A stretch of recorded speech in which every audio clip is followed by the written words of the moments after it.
Hello dear students, welcome to the channel. तो आज का इस वीडियो लेक्चर में हम लोग कार्डियक कंडक्टिंग सिस्टम के बारे में पढ़ने वाले हैं। कार्डियक कंडक्टिंग सिस्टम ये फर्स्ट ईयर के स्टूडेंट्स के लिए तो इम्पॉर्टेंट है ही, एनाटॉमी फिजियोलॉजी में आपको पढ़ना है, और साथ ही साथ ये फार्माकोलॉजी के जो लोग फार्माकोलॉजी पढ़ रहे हैं सेमेस्टर्स में उनके लिए भी इम्पॉर्टेंट है, क्योंकि अगर आपको कार्डियक कंडक्टिंग सिस्टम नहीं पता होगा तो आपको जो कार्डियक अरिथमिया पढ़ना है उससे रिलेटेड जो ड्रग्स आप आगे लेक्चर्स में देखेंगे वो जो पढ़ना है वो चीज़ें आपको समझ में नहीं आएगी, ठीक है। क्योंकि आपको ये पता होगा तो आप आगे फेजेस ऑफ डीपोलराइजेशन पता रख पाएंगे और बाकी सारी चीज़ें आपको बेसिक से पता होंगी। तो देखिए, सबसे पहले आपको कार्डियक कंडक्टिंग सिस्टम पता होना चाहिए। तो देखिए, जो कार्डियक कंडक्शन सिस्टम है वो स्टार्ट कहाँ से होता है। कंडक्शन तब होगा जब इम्पल्स जनरेट होंगी, इम्पल्स, ठीक है। जब वो इम्पल्स जनरेट होंगी तभी कंडक्शन स्टार्ट हो सकता है।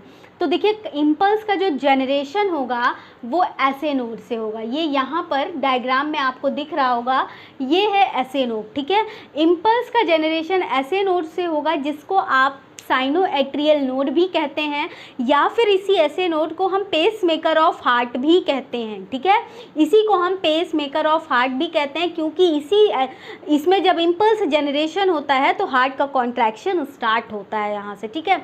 तो जब साइनोएट्रियल नोड में इम्पल्स जनरेट होगा तो ये इम्पल्स क्या करेगा, राइट एट्रियम को एक्साइट करेगा, ठीक है। राइट एट्रियम को जब ये एक्साइट करेगा तो राइट एट्रियम क्या करेगा, इम्पल्स को ट्रांसफ़र करेगा बैकमैन बंडल में। ये रहा बैकमैन बंडल, ठीक है। इम्पल्स को ट्रांसफ़र किया बैकमैन बंडल में। अब ये बैकमैन बंडल क्या करेगा, ये बैकमैन बंडल लेफ्ट एट्रियम को एक्साइट करेगा। किसको एक्साइट करेगा, लेफ्ट एट्रियम को, ठीक है। ये बैकमैन बंडल लेफ्ट एट्रियम को एक्साइट करेगा।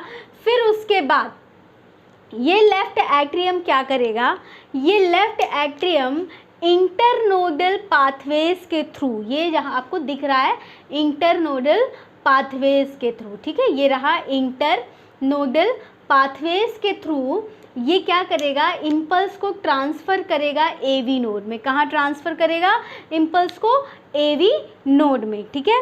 जब एवी नोड में इम्पल्स ट्रांसफ़र हो जाएंगी तो फिर ये इम्पल्स एवी नोड से होते हुए कहाँ पर आएगा, ये इम्पल्स बंडल ऑफ हिस में आएगा, ये यहाँ, ठीक है। ये इम्पल्स एवी नोड से होते हुए फिर कहाँ आएगा, बंडल ऑफ हिस में आएगा, ठीक है। फिर बंडल ऑफ हिस से होते हुए ये रहा बंडल ऑफ हिस। अब ये बंडल ऑफ हिस आपको दिख रहा होगा कि ये देखिए कहाँ जा रहा है, लेफ्ट बंडल ब्रांच में भी जा रहा है और राइट बंडल ब्रांच में भी जा रहा है, ठीक है। तो ये बंडल ऑफ हिस क्या करेगा, इम्पल्स को ट्रांसफ़र करेगा लेफ्ट बंडल ब्रांच में और राइट बंडल ब्रांच में, ठीक है। राइट बंडल ब्रांच और लेफ्ट बंडल ब्रांच, और बेस इनको क्या करेगा, डीपोलराइज करेगा, ठीक है।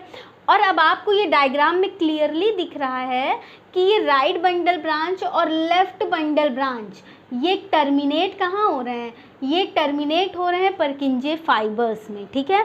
ये टर्मिनेट कहाँ हो रहे हैं, परकिंजे फाइबर्स में हो रहे हैं, ठीक है।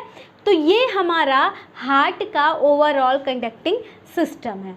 तो अब देखिए, जब ये परकिंजे फाइबर्स में टर्मिनेट हो रहा है, ये इलेक्ट्रिकल इम्पल्स यहाँ पे टर्मिनेट हो जाएगा और हार्ट हमारा कॉन्ट्रैक्ट करता रहेगा प्रॉपरली, ठीक है। तो अब आपको दो तीन चीज़ें यहाँ पता होनी चाहिए कि सबसे पहली बात जो आपको पता होना चाहिए कि ये बंडल ब्रांच क्या होता है, ठीक है। तो देखिए, ये बंडल ब्रांच ही है, ये बंडल ब्रांच ही है जिसने क्या किया, इम्पल्स को तेज़ी से, ये बंडल ब्रांच ही है जिसने इम्पल्स को तेज़ी से लेफ्ट बंडल ब्रांच में और राइट बंडल ब्रांच में भेजा, ठीक है। तो मतलब क्या हुआ, ये bundle branch is responsible for the rapid transmission of impulse to the left bundle branch and the right bundle branch, okay.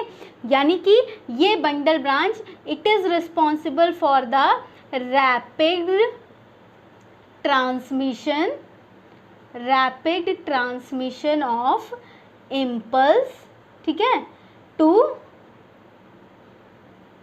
This right bundle branch, to either sides, ठीक है, of interventricular septum, okay, to either sides of interventricular septum, ठीक। ये हो गया bundle branch के बारे में आपको जो पता होना चाहिए। अब हम परकिंजे फाइबर्स भी देख लेते हैं ये क्या होता है। जैसे कि आपको पता है यहाँ जो इम्पल्स है या फिर जो इलेक्ट्रिकल इम्पल्स है या जो कंडक्शन है ये यहाँ पे आके टर्मिनेट हो रहा है, ठीक है। तो ये परकिंजे फाइबर्स क्या करते हैं, ये परकिंजे फाइबर्स, ये सबसे पहली बात तो आपको ये पता होना चाहिए कि लोकेटेड कहाँ पे होते हैं। तो देखिए ये जो लोकेटेड होते हैं ये ठीक दस एंडोकार्डियम के ठीक नीचे, ठीक है, एंडोकार्डियम के ठीक नीचे, बीनीथ, ठीक है, ये एंडोकार्डियम के नीचे इंटरवेंट्रिकुलर वॉल्स के पास में, ठीक है, इंटरवेंट्रिकुलर वॉल्स के ठीक नीचे वहाँ पर ये प्रेजेंट होते हैं, ठीक है। ये परकिंजे फाइबर्स ये हमारी इंटरवेंट्रिकुलर वॉल्स हैं, ठीक है। इंटरवेंट्रिकुलर वॉल्स के पास में एंडोकार्डियम के ठीक नीचे बीनीथ वहाँ पे ये परकिंजे फाइबर्स प्रेजेंट होते हैं।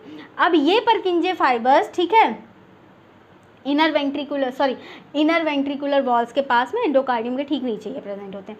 अब ये परकिंजे फाइबर्स क्या करते हैं, देखिए सबसे बड़ी बात तो ये क्या कर रहे हैं, इम्पल्स को यहीं पर टर्मिनेट कर रहे हैं। और क्या करते हैं, देखिए यहाँ पे मैं लिखती हूँ, ठीक है, ये जो परकिंजे फाइबर्स होते हैं, परकिंजे फाइबर्स जो होते हैं, ठीक है, मैंने आपको पहले बताया इम्पल्स यहाँ जब टर्मिनेट हो रहा है तो they are responsible for the conduction of heart, ठीक है, कंडक्शन या फिर कॉन्ट्रैक्शन ऑफ हार्ट, ठीक है। तो हम लोग इसको फिर से एक बार रिवाइज करते हैं, ठीक। तो देखिए ये हमारा, मैंने हार्ट का एक डायग्राम बनाया है, कोशिश की है बेसिकली, तो कोशिश की है मैंने ये हार्ट का डायग्राम बनाने के लिए। अब इसमें आपको कंडक्शन कैसे होता है वो पता होना चाहिए, क्योंकि मैंने बार बार बताया आपको, क्योंकि आपको फार्माकोलॉजी में भी और एनाटॉमी फिजियोलॉजी में भी कंडक्टिंग सिस्टम पता होना चाहिए, तभी आपको ये आगे फेजेस ऑफ डीपोलराइजेशन वगैरह पढ़ना है, ठीक है। तो कंडक्टिंग सिस्टम पढ़ना होगा। देखिए कंडक्शन जो स्टार्ट होता है वो बेसिकली ऐसे नोड से स्टार्ट होता है, ये रहा ऐसे नोड, डायग्राम में आपको दिख रहा है। ऐसे नोड को हम साइनोएट्रियम नोड भी कहते हैं और इसी ऐसे नोड को पेसमेकर ऑफ हार्ट भी बोला जाता है। कई बार क्वेश्चंस कहीं पर भी पूछा जा सकता है कि पेसमेकर ऑफ हार्ट किसको कहते हैं, ऐसे नोड का फुल फॉर्म क्या होता है। तो साइनोएट्रियल नोड होता है और ये पेसमेकर ऑफ हार्ट भी होता है। तो ये साइनोएट्रियल नोड से ही कंडक्शन या फिर इलेक्ट्रिकल इम्पल्स का सबसे पहला इनिशिएशन होता है, यानी कि हार्ट का कॉन्ट्रैक्शन इनिशिएट इसी ऐसे नोड से होता है, ठीक है। अब ऐसे नोड से इम्पल्स जनरेट हो गई, ये ऐसे नोड क्या करेगा, राइट एट्रियम को थोड़ा सा एक्साइट करेगा, ठीक है। जैसे ही इसने यू स्वेल करा, मतलब इन्होंने इलेक्ट्रिकल इम्पल्स जनरेट किया तो राइट एट्रियम थोड़ा सा एक्साइट होगा। अब ये राइट एट्रियम क्या करेगा, यहाँ पे राइट एट्रियम में थोड़ा सा एक्साइट होगा, ये बैकमैन बंडल्स को इम्पल्स को ट्रांसफ़र करेगा। अब ये बैकमैन बंडल क्या करेगा कि लेफ्ट एट्रियम को एक्साइट करेगा, ठीक है। ये बैकमैन बंडल क्या करेगा, लेफ्ट एट्रियम को एक्साइट करेगा। अब जब ये लेफ्ट एट्रियम को एक्साइट करेगा तो ये क्या करेगा, इम्पल्स का ट्रांसमिशन करेगा एवी नोड के पास, यानी कि एट्रियोवेंट्रिकुलर नोड।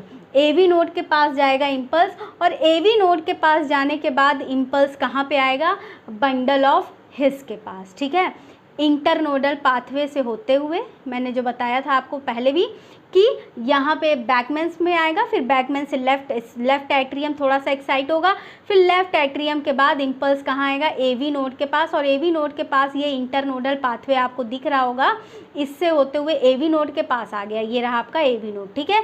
इससे होते हुए एवी नोड के पास आया और एवी नोड से इम्पल्स ट्रांसफ़र होगी बंडल ब्रांचेस में, ये रही बंडल ब्रांच, और बंडल ब्रांच से इम्पल्स जो होगी वो कहाँ जाएगी, राइट बंडल ब्रांच में जाएगी और लेफ़्ट बंडल ब्रांच में जाएगी, और राइट और लेफ़्ट बंडल ब्रांच में जाने के बाद इम्पल्स सीधे कहाँ पहुँचेगी, परकिंजे फाइबर्स के पास। ये मैंने दिखाया, लिखा हुआ है, ठीक है।